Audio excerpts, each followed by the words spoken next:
everyone, it's me, Cindy Seitz-Krug. I know it's been a while since I've done a tutorial on a grid-based quilting design, but we're going to do one today, and I would like to take this opportunity to show all of you my brand new book. It's called Grids, an Encyclopedia of Grid Designs, and it's got 60 different grid-based quilting designs. So I hope you will check that out on my website, quintessentialquilting.com.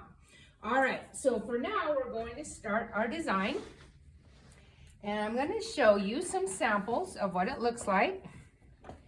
All right, so here it is. It's, I don't have a name, but we'll just call it Fun-Filled Circles and Squares. And here it is on black fabric with a contrasting thread.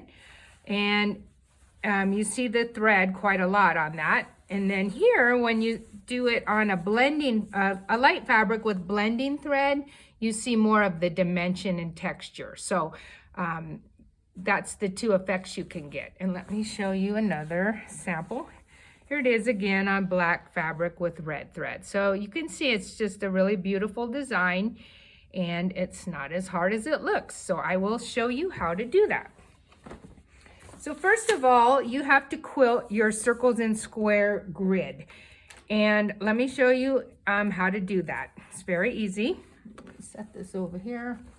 So on a piece of grid paper, I will show you, this is just a grid practice page that I printed off my website. If you're interested, at my website, you can get a free download with 4 different grid practice types. This is just our simple horizontal, vertical 1-inch grid, but on my website, I have the diamond grid, diagonal grids, and an isometric triangular grid. All right, to do our circles and square grid, starting anywhere you like, but I generally start down in the lower left-hand corner, you would start quilting your soft S. And remember, you want to aim, I'm going to miss that because I can't see. You want to aim for those intersections and keep those curves consistent.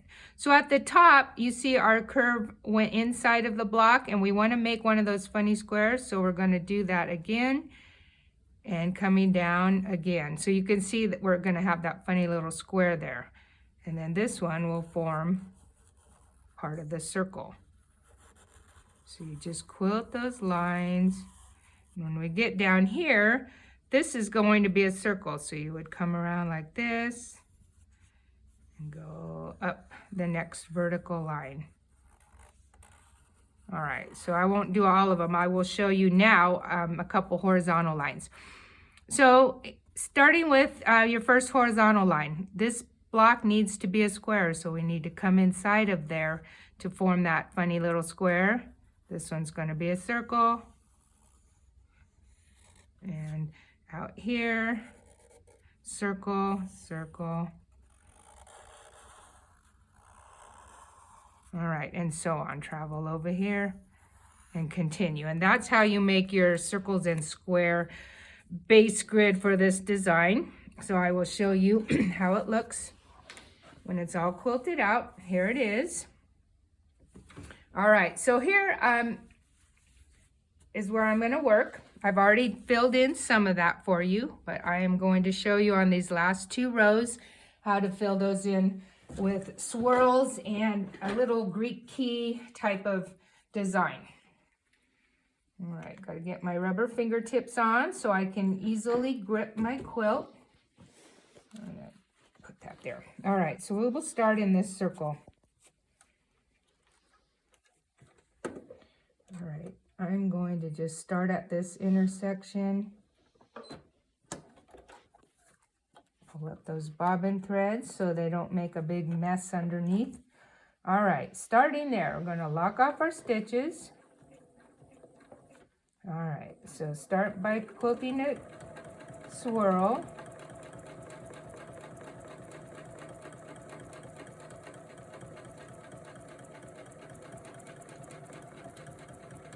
Coming out of that swirl, you want to divide the space. Okay, now I'm going to go down and I want to end at this intersection. Let me show you what I'm talking about right there, because now I can fill in that next square very easily.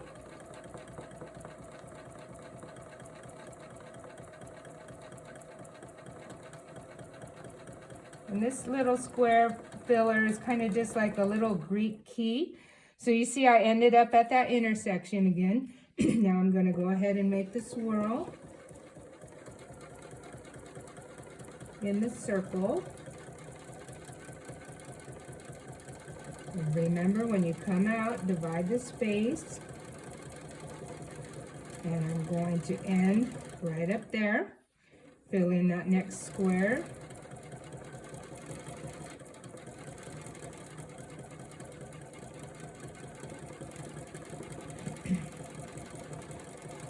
And down.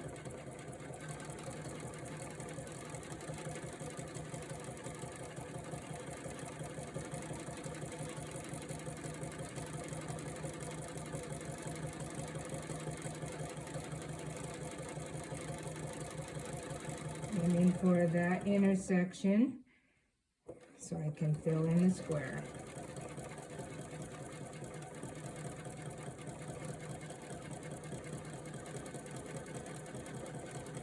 Alright, now we are down to our next row. Just going to fill in this circle with a nice pretty swirl.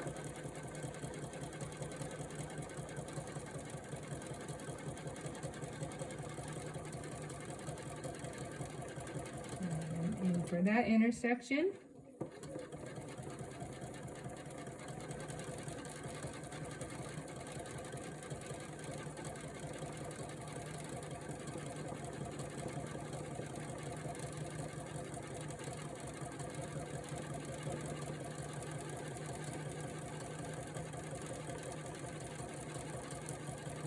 So you see I'm using a contrasting thread. That's really so that you all can see my stitching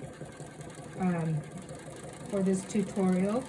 But normally I prefer blending threads just because when you're using a light colored fabric with blending thread, it doesn't show your mistakes as much. Now this is not a very structured design, so really the mistakes are kind of non-existent. But on some of our other designs, we're really striving for accuracy and consistency. And that on those type of things, you want to use blending threads just because it's more forgiving. It doesn't make any of your boo-boos stand out. But like I said, this is kind of an artsy design, so we're not worried about being perfect. It's just kind of a funky little design that's fun and looks beautiful when you cover large areas with it. All right, so we're going to lock those stitches off, and I will pull that out and show you how beautiful it is. All right, let me cut those threads. All right, so there you see how lovely it is. Let's look at the back. Oh, I got one little boo-boo there, but other than that, you can see how pretty it looks. All right, so that is our fun-filled circles and squares. Hope you enjoyed that. And remember, check out my website and look at my brand new book, Grids, an Encyclopedia of Grid Designs, at quintessentialquilting.com. All right, thanks, guys. Take care. Bye.